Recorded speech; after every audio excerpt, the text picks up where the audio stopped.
श्री सिद्धलीलामृत या दिव्य ग्रंथाची निर्मिती एका अलौकिक प्रसंगामुळे झाली. श्री स्वामी दत्तावधूत हिमालयातील दुर्गम भागामध्ये फिरत असताना शीतलाखेत येथे महाअवतार बाबा मुनींद्र भगवान यांनी हा छोटासा ग्रंथ लिहिण्याची आज्ञा केली. या छोट्याशा परंतु दिव्य ग्रंथामध्ये हिमालयातील अमर महासिद्धांचे ऐश्वर्य वर्णन केले आहे. तर या सिद्धलीलामृत ग्रंथाचे आपण प्रथमाध्यायापासून वाचन करणार आहोत आणि आपण श्रवण करणार आहोत. अध्याय पहिला. श्री गणेशाय नमः, श्री सरस्वत्याय नमः, श्री गुरुभ्यो नमः. ओम नमो सर्वसिद्धाय स्वाहा. देवतात्मा हिमालय ऋषी मुनींचे आश्रयस्थान. अनेक युगापासून तप करीती ऋषी जेथे. देह ज्यांचे चैतन्य कैवल्याचे जे खाण. मूर्तिमंत परमेश्वर सगुण समाधी लावून बैसला. ऐसे योगी महायोगी अनेक असती त्या जागी. कैलास कौशिक पर्वत भागी दर्शन त्यांचे होत असे. त्यातील एक महायोगी महाअवतार बाबा कल्पजोगी. कीर्ती पाऊनी या जगी गुप्त रूपे राहती ते. अमर महात्मा परमसिद्ध आयु न कळे कोणाप्रत. हिमालया माझी फिरत कधी प्रकट गुप्त रूपे. कधी 16 वर्षांची दिसती, कधी 30 वर्षांची दिसती. दाढी मिशा कधी असती, कधी सुकुमार दिसती ते. कोणी म्हणती हा शंकर, कोणी म्हणती सनतकुमार. कोणी म्हणती ईश्वर, याहून दुजा असेची ना. महाअवतार बाबा परमसमर्थ विश्वोद्धारार्थ सदैव झटत. त्यांचे कार्य थोडक्यात सांगेन दत्त तुम्हा येथे. श्यामाचरण लाहिली म्हणून योग भ्रष्ट आत्मा जन्मोनी. प्रगट केले बाबा लागोणी कथा तीचा उधारा. नोकरी करी रेल्वेत बदली होई राणीखेत. तेतून द्वारहाटापर्यंत कामासाठी जात असे. हिमालयी फिरवणी म्हणून जाती पहा एक दिणी. महाअवतार बाबा प्रकटोनी दर्शन देती तया लागी. दर्शन देऊनी सांगती तू पूर्वीचा योग भ्रष्ट यती. गुहा त्याची दाविती ध्यान पूर्वी जेथे केले. कृपास्पर्श स्वामींचा होत पूर्वजन्म सर्व आठवित. चरणी माथा ठेवित कृपा करावी म्हणून या. क्रियायोगाची दीक्षा देती म्हणती सांगे लोकांप्रती. करावे या साधनेप्रती मोक्ष मार्गाते पावया. ऐसे सांगोणी भक्तांप्रत महाअवतार बाबा गुप्त होत. ऐसे लीला विग्रही समर्थ असती महाअवतार बाबा हो. दीक्षा देवणी लहेरी प्रती परमसमर्थ गुप्त होती. श्यामा चरण लाहिली करीती प्रसार क्रियायोग्याचा. नामरूपातीत कल्पजोगी तया महाअवतार बाबाजी. लाहिरी महाशय देती नाम ऐसे प्रेमाने. क्रियायोगाचे साधक लाहिरी महाशय तयार करीत. ऐसे परी प्रसाद होत क्रियायोगाचा जगा माझे. प्रणवानंद केवलानंद युक्तेश्वर शिष्य योगानंद. ऐसे अनेक शिष्यवृंद प्रचार करीती योगाचा. तपस्वाध्याय ईश्वर प्राणिधान हे योगाचे मूळ कारण. प्राणायाम धारणा ध्यान समाधी सिद्ध होत असे. विश्वोद्धारा कारण कष्टे स्वये नारायण. विविध रूपे घेऊन सन्मार्ग जना दावित असे. श्री सिद्धलीलामृत दिव्य ग्रंथ प्रथम अध्याय संपला येथ. श्री दत्तावधूत अपुले चित्त सद्गुरु चरणी वाहत असे. पहिला अध्याय समाप्त. अध्याय दुसरा. श्री गणेशाय नमः. नमस्ते शारदे देवी. ओम द वावाग्दिनी नील सरस्वती मयूरवाहनी सिद्धलीलावदवितू. महाअवतार बाबा समर्थ ऐसे परिप्रकट होत. ज्ञानगंगा प्रवाह सोडित जगोद्धार कारणे. दर्शन देवनी लाहिरी प्रती महाअवतार बाबा गुप्त होती. पुन्हा कैसे प्रकटती भक्तचन हो अवधारा. कुर्माचल हिमालयात हैडाखान ग्राम असत. तेथील जन देखत अति अद्भुत परियसा. नदी किनारी बसले असती प्रकटे तेथे एक ज्योती. ज्योती तुनी साकार होती महाअवतार बाबा तेथे. ग्रामस्थ होती विस्मित साष्टांग नमस्कार करीत. मुनींद्र भगवान म्हणूत प्रसिद्ध जाणात येते हो. तेथेची एका गुहेत श्री स्वामी राहू लागत. दीन जना उद्धारित अनेक लीला करुणिया. कधी बैसती अग्नीत 3 मासापर्यंत. अग्नीतुनी जव बाहेर येत भक्तान विस्मय होत असे. स्वामी देहावरील वस्त्र तेही अग्नी जाळू न शकत. जलधारा बाहेर येत वस्त्रातुनी श्री स्वामींच्या. कधी बैसती नदीत वरोनी जल वाहत, परी जव बाहेर येत देह कोरडा राहत असे. ऐसे प्रकार अद्भुत पाहती स्वामींचे भक्त, म्हणती ईश्वर साक्षात आम्हाला गी भेटला. गुमानी नामे परमभक्त, श्री स्वामी सेवा करीत, राहे स्वामी समवेत अनेक लीला पाहत असे. एकदा स्वामी त्या ते म्हणत, मी गंगा स्नानाते जात, तू राही येथ प्रत, जाऊनी त्वरित येतो मी. गुमाणी म्हणे स्वामी प्रत, गंगा 60 मैल दूर असत, कैसे जात तेथ प्रत, काही साधन असेना. स्वामी म्हणती तयासी, तूही चल सांगाती. ऐसे म्हणून हात धरिती, आकाश मार्गे जाती ते. घेऊनी भक्तासी सांगाती, स्वामी आकाश मार्गे जाती. गंगा किनारी उतरती, स्नान करीती दोघेही. गंगा स्नान करून पुन्हा करीती आकाश गमन. हैडा खान ग्रामी येऊन भक्ता दर्शन देती ते. 1 तासाचे आत 120 मैल प्रवास करीत मुनींद्र भगवान दावित लीला आपुल्या भक्तांसी. ऐशा अनेक लीला हैडा खान ग्रामी झाल्या, महाअवतार बाबांनी केल्या भक्तोद्धारकारणे. श्री सिद्धलीलामृत द्वितीयोध्याय संपला येथ मुनींद्र भगवान नामी प्रकटत हैडा खान ग्रामी स्वामी हो. अध्याय 2 समाप्त. श्री सिद्धलीलामृत अध्याय 3. श्री गणेशाय नमः. गुमानी बाबांचा परमभक्त अनेक लीला पाहत स्वामी चरणी त्याचे चित्त लीन होते झाले. उभयता हिमालयी फिरत सद्भक्तांसी दर्शन देत, योग्यांसी महायोग देत, नाना लीला करीती ते. कधी भक्ता उपदेश देती, चित्त शुद्ध करा म्हणती, परोपकार प्रेम सर्वानुभूती दयाळूपणे वर्तावे. जितके शुद्ध अंतःकरण जवळ येई नारायण, सहज ऐसे बोलून उपदेश देती भक्तांना.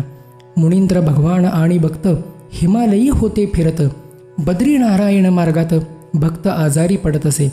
अत्यवस्थ होई भक्त दिसो लागती यमदूत, तेव्हा महाअवतार बाबा समर्थ म्हणती पहा भक्तांचे, तुझ्याऐवजी मी मरेन, तू होशील बरा पूर्ण. ऐसे म्हणून भगवान व्याधी ओढून घेती ते. भक्त झाला ठणठणीत, बाबा होती व्याधीग्रस्त, आणि भक्तांचे सांगत उद्या मरेन म्हणून या. स्वामी म्हणती भक्तांप्रत, मरेन उद्या मी निश्चित, 10 क्रिया करून गंगेत राख माझी सोडावी. भक्त होई दुःखित, स्वामी त्याते समजावित, मी संन्यासी मजप्रत, नाही मागे पुढे कोणी. तरी न व्हावे दुःखित, 10 क्रिया करी त्वरित, ऐसे भक्ता सांगत मुनींद्र देवा ते दवा. दुसरे दिनी पाहत प्राण गेलेला असत, 10 क्रिया करोणी भक्त राख गंगेत टाकीत असे. इतुके सर्व करोण आपुले ग्रामी येऊन, अति दुःख्य वर्तमान सर्वांसांगे लागत असे. सर्व होऊन विस्मित त्याचे मुखाकडे पाहत, वेड लागले का तुझ प्रत, म्हणून पुससी तया लागी. तो म्हणे मी सांगतो सत्य, बाबा नाही जिवंत, स्वहस्ते 10 क्रिया करून येत आलो तुम्हासी सांगावया. 10 क्रिया मी स्वतः केली, राख गंगेत सोडली, आणि तेथोनी लवलाही निघालो ग्रामासी यावया. पूर्ण 1 मास चालत प्रवास करूनी आलो येथ, आणि तुम्ही वेडा म्हणत मजला का ते समजेना. श्रोते द्यावे अवधान, पूर्वी नव्हते प्रवास साधन, त्या काळाचे हे वर्णन लक्ष देऊनी अवधारा. बद्री नारायण मार्गात बाबा खलेवर सोडत, तेथूनी भक्त चालत आलमोड्यासी पोचला. या त्याच्या प्रवासास 1 मासाहूनी काळ लागत. लोकांसी जव सांगत लोक म्हणती वेडा तू. लोक म्हणते तयाप्रत, शांत करी तू आपुले चित्त, बाबा येथेची असत समीप ग्रामा माझारी. आलमोड्या समीप ग्राम तेथे मुनींद्र भगवान राहती मागील मास 2, ऐकोनी विस्मित होत असे. विस्मित होणी भक्त त्या ग्रामी जाई धावत, पाहुणी ईश्वराथेत परमानंदी डोलत असे. म्हणे मुनींद्र भगवान, देवाचेही देवा आपण, तू साक्षात नारायण, कोण लीला जाणू शके. किती विचित्र लीला केली, मृत्यू माया दाखविली, अगाध लीला पाहिली, ऐसे म्हणे ते धवा. लीला अवतारी भगवान अनेक लीला करून भक्तांसी मोक्ष सोपान प्रेम भराने दावित असे.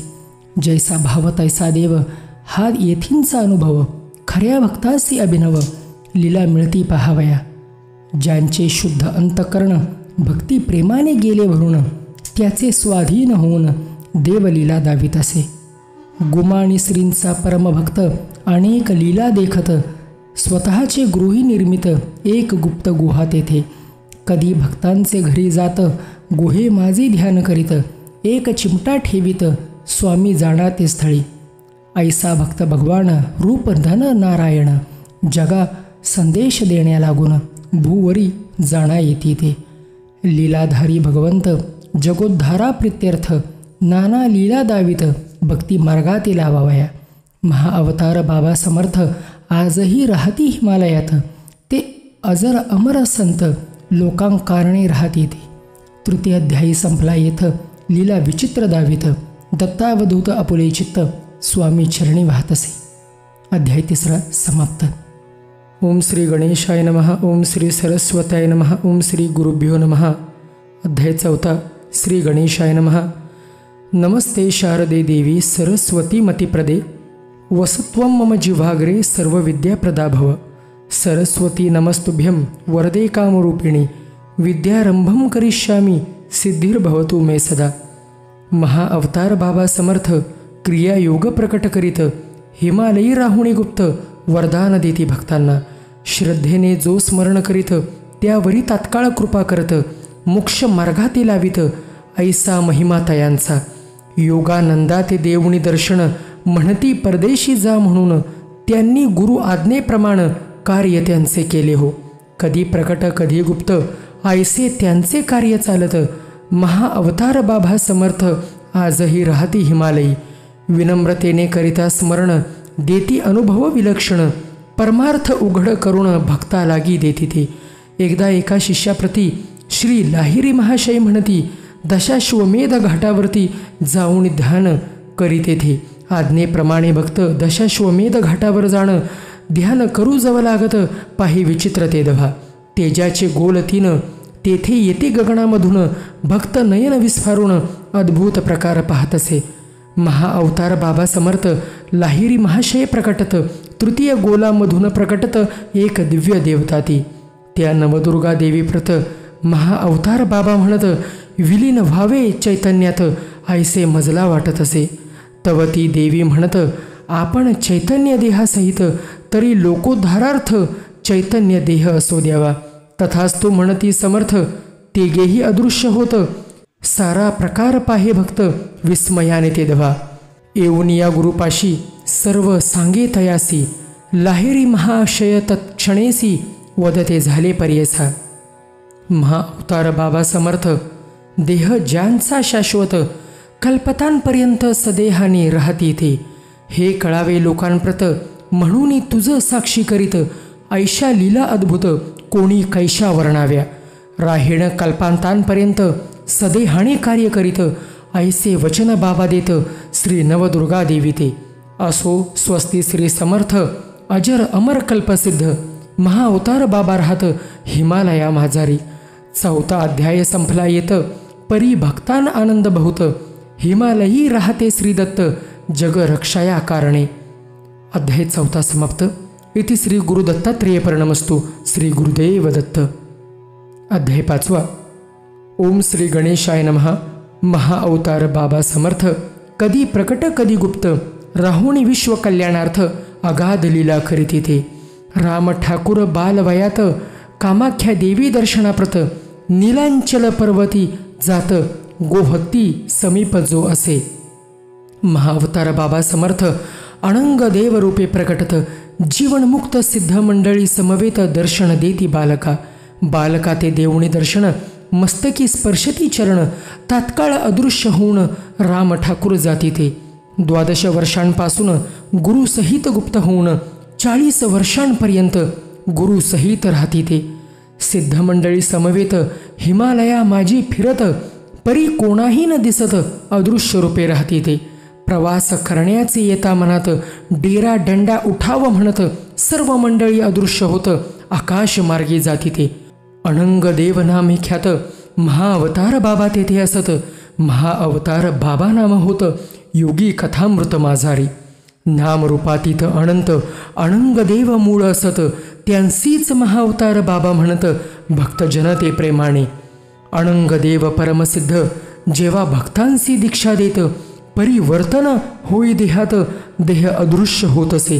हिमालयातील आश्रमगुप्त राम ठाकुरासी दावित, कल्प कल्प वर्षे तप करीत ऋषी तेथे बैसले.